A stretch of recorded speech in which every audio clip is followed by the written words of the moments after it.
Oh, hey guys. Yeah, come on in. If you haven't been here before, welcome to the Hands-On channel. And if you're a returning visitor, welcome back.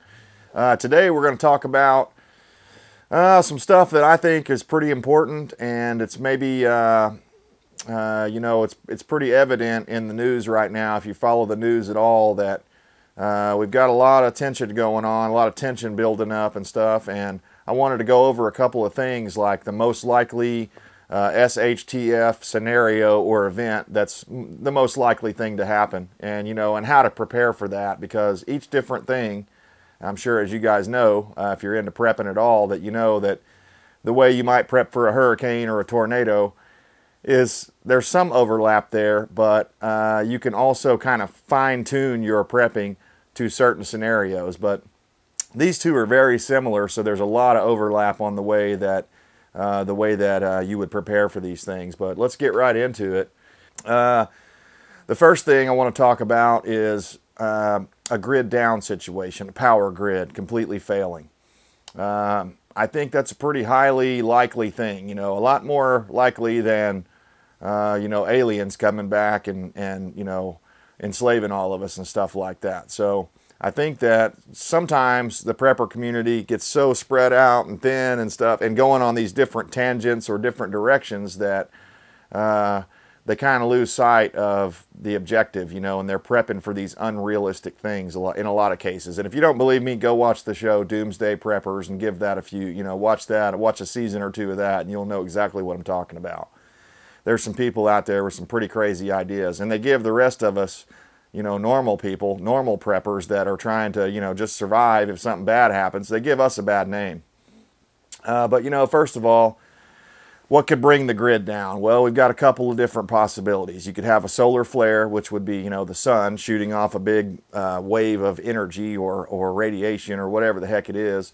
Basically, it burps and it shoots hot sun gases towards us, and it has happened in the past. Early on, we had I believe the telegraph machine was in full effect back when the first big solar flare hit, and if I'm not mistaken, it was the early 1900s. I'm wanting to say 1911. I may be wrong about that, but sometime in the early 1900s, maybe the late 1800s, the Earth, we had a massive solar flare here in the United States, and supposedly it took out the entire telegraph system at the time.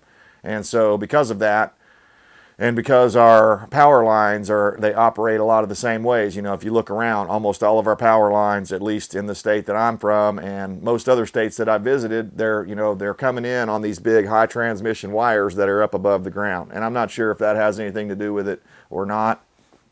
Maybe you could tell me in the comments if you're more familiar with electrical systems and stuff like that, maybe the buried lines aren't as susceptible to it. I don't know. Don't quote me on that. But so that's a pretty likely thing. NASA has said for a while that, since, like the last 10 years, they've been saying that we're in a lull, I guess. There's a low level of solar activity going on right now, and we're overdue for one of these massive solar flares to hit the Earth.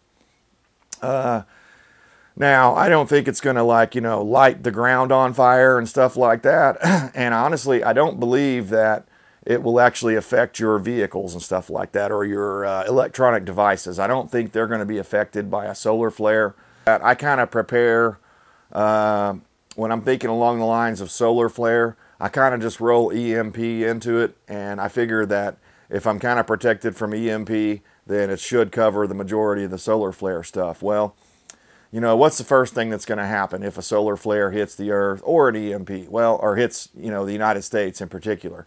Well, the first thing is the power grid is going to go down, and everybody's going to walk over to their wall just like I do and flip the switch and go check the breaker box, but it's not going to come on.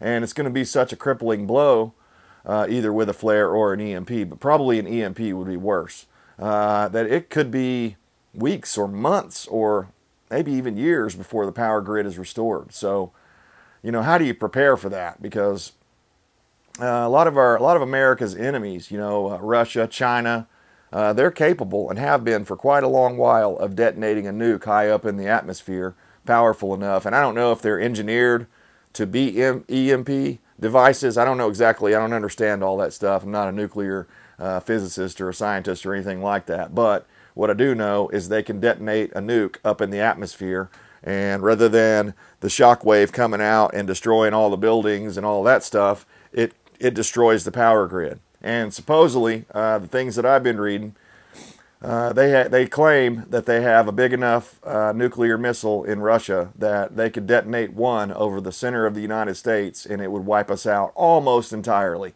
There might be some places like on the outskirts, on the coasts and stuff that don't get completely annihilated, but more than likely they're going down too, because all this stuff is integrated together through computers and things like that and through the grid. So to me, I think that's probably one of the most likely realistic SHTF events that you should be preparing for. And how do you prepare for that? Well, all of your preparations, the number one thing you need, I don't care what it is. I don't care what kind of preps it is. I don't care if it's a zombie apocalypse or an alien invasion. The number one thing the human body has to have is water. So you have to have a way to access that water.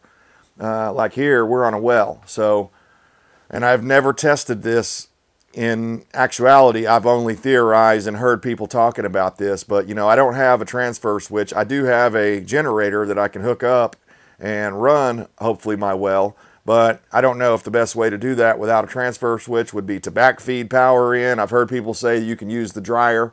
You plug into the dryer vent and you can backfeed power through the system and basically still maintain some semblance of normalcy there in your house. You know, you build flip switches on the wall. And the way you do that is you have to have a male plug-in, and one goes into your generator and one goes into your 30 amp, or yeah, it's probably a 30 amp dryer circuit there. And supposedly you turn all your breakers off, especially the main, the one that's coming in, because you do not want to backfeed power into the system. That's the number one dangerous thing about this. And I'm not advising anybody to do this because it's a dangerous endeavor. But if you're in a grid down situation and the EMP is hit or a solar flare and you have no power and you're not going to have power for, you know, months or years or whatever, then you might want to consider this option here. And essentially what you do is you get a dryer style vent, a dryer style plug-in, and you have two of those, one on each end of the line, and you plug that back in, turn all your breakers off, and then you only turn on the breakers that you want to provide power for. So in my instance, you know, we're talking about water, so I would turn the breaker on for the well, pump up my pressure tank, and that should give us enough water to at least flush some toilets and drink some water, have some drinking water and things like that. So I think a grid down situation is probably one of the number one things that we need to worry about, and whether that be a solar flare or an EMP. An EMP, of course, other things come along with that. If another nation attacks the United States with an EMP, then more than likely they're going to be coming in with ground troops after that. So there's going to be some other things that you're going to need to worry about if it is an EMP opposed to a solar flare, a natural event. But in the end, you got to have water. Number one thing, you got to have water. Number two is your food. You need some sort of a food source. There's lots of different videos on YouTube. You can go look into it and different things that store well for a long time. Rice is one of them. Canned goods, you can store those for quite a while, although they don't last forever, and you got to watch out for that. So, you know, be smart about that. Learn about different kinds of foods that you can stock up on and store, and only try to stock up and store things that you're going to normally eat anyways, because you don't want to have, you know, a whole bunch of food in there go bad because you never use the stuff. So be aware of that sort of thing.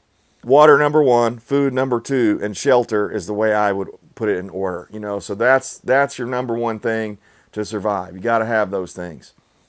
And other luxuries too that you might want to stock up on, if deodorant, soaps, things like that you can get readily and easily and cheaply right now. Those kinds of things, not only will you really want them and really need them in a grid down situation, but everyone else will too. So, think of it this way, soap right now is a dime a dozen practically. It's fairly cheap. You can get these big blocks of soap and stuff like that, but in a long-term grid down situation, that could be a barter tool for you. You could trade a bar of soap.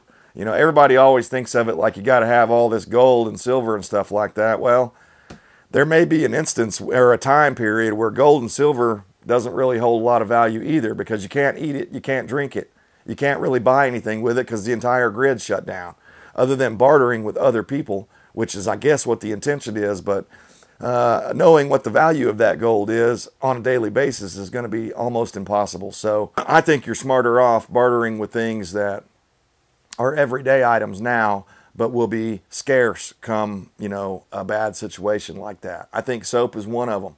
I think salt is another one, because a lot more people may have to cure their own meats and, season their own foods and stuff like that. So salt is another good one to stock up on. That's going to be very necessary in a long-term grid down situation.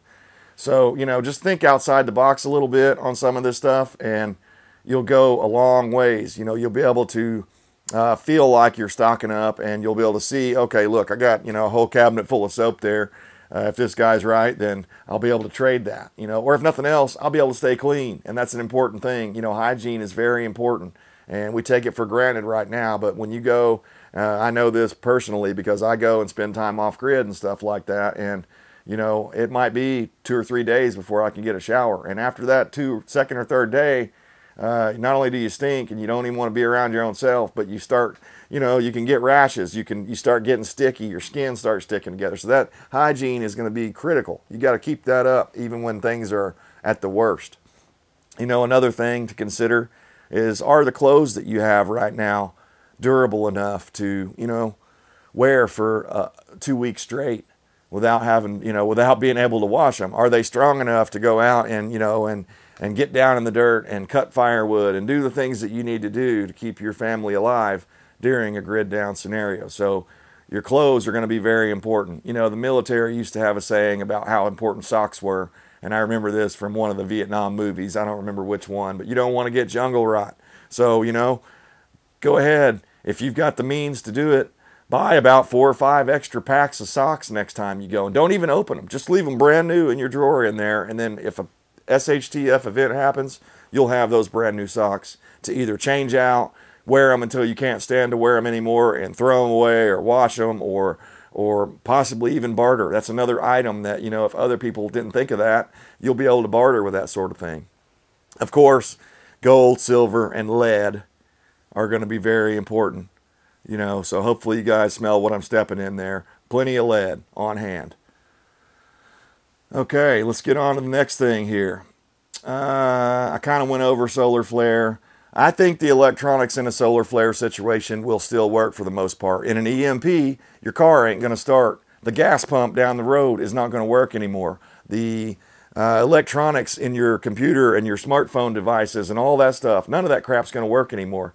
Probably a lot of motorcycles, that are especially modern ones, aren't going to start. Even your generator. So what do you do about that? Well, I was kind of researching that a few days ago, and as it turns out, because I have a steel building out here, it's a 30 by 30 steel building. It does have 3 openings. It has 2 big garage doors, but they're metal, they're steel, and it has a walk-through door, and it's steel. I have no windows in that building. And the reason that's important is because with some proper grounding, basically from what I've read, a steel building, if it's properly built, can actually act as a Faraday cage. So there's a possibility that if you weren't in a direct line of sight of this EMP, and you had your vehicles and some of your sensitive electronics in a steel building, and especially if it's done the right way. They say actually, and mine's not, of course, because I didn't know this, but they say you want to actually have a grid down below the slab, and that ties in so that the whole thing is basically a big metal box. And mine's not that way. I do have some steel down into the ground, but it doesn't go underneath the slab like that. So I'm not sure mine will work. It may circumvent the outside of the building and come up through the ground and short out my electronics either way. But a Faraday cage can be as simple as a metal trash can. So get on there, look up some of that stuff, and if you think there's some vital electronic device you're going to have after a grid down situation, then I advise you get a trash can or some kind of a metal box and go through the process and have your own Faraday cage for those sensitive electronics. So that was kind of a summary of solar flare EMP, or let's just call it grid down situation. Next up, and I think this one may be even more likely than the first one, and it's pretty scary, some of the stuff I'm seeing right now. Economy, dollar collapse, and I mean complete collapse overnight. You wake up one day, you go to the bank's closed, they've got signs up, you know, saying no more money, whatever. There's probably lines out in there like they did like in the old days when they had run on gas and stuff like that. There'll be a run on the bank. And guess what? We're all going to find out the dirty little secret that the bank doesn't actually have all your cash sitting there in a vault somewhere. They've actually done a thing years ago, and I'm not sure if this is tied into Glass-Steagall or exactly when this came about, but it used to be that they had your dollars there in the bank. Now they don't. They bring them in and they turn them into electronic digital funds, and then they disperse all throughout the system. So guess what? The first couple, 2 or 3 people that go down there and take out, you know, 5, 6 grand, 10 grand, whatever they'll allow you to take out, those people are going to get all the cash, and the next people coming in behind them ain't going to get anything. So it would probably be a smart idea to have, you know, maybe a few $1,000 in cash accessible, so that while the currency lasts, because it, you know, even though it may drop overnight and there may be a run on the bank overnight, there will still be some value to it as time goes on. And then eventually it'll only be good for lighting your wood stove. But even then, it has some value for at least lighting your fireplace up. So I think that is probably the most likely thing that I'm seeing. You know, they talk about the bull, the bear market and all that stuff. And I'm not a financial expert. So, you know, I'm just looking at it from an outsider's perspective. I'm not an investor. I'm not tied into the stock market or any of that sort of thing. But what I do see going on is the stock market has been going like this, in which they call a bull market. And it goes bull for a while, and then it goes bear for a while, and then it goes bull for a while and bear. You know, it's just the nature of the stock market. It's a volatile thing. It's to me, legalized gambling is what it is. Gold, especially silver, those things have always been valuable, and they'll always retain their value. And even what may happen is you may not be able to trade any, you know, with that gold during the grid down. But when the system reboots, you'll have that gold to hopefully exchange that for the new currency, the new cash or whatever that is. Because honestly, guys, that's what I see happening right now with everything going on in the world. I think that the globalists more than ever are pushing for a one world currency. On that note, guys, I'm going to go ahead and sign off here, and I hope you enjoyed the video. And if nothing else, even if you don't agree with me, that's totally cool. Let me know down in the comments what you think. Share your thoughts and opinions, and if you got, you know, other prepping ideas or other outside of the box things like socks and soap and other weird stuff like that that people might not be thinking about, you know, share that with us, because we're a pretty tight-knit, small community. So there's not very many people going to be clicking on my videos from the Antifa side, let's just say. Because, you know, they don't want to see this kind of stuff. They don't believe this kind of stuff. All right, guys. Appreciate you stopping by. Be safe, stay prepared, and hopefully none of this crap ever happens. We'll see you next time.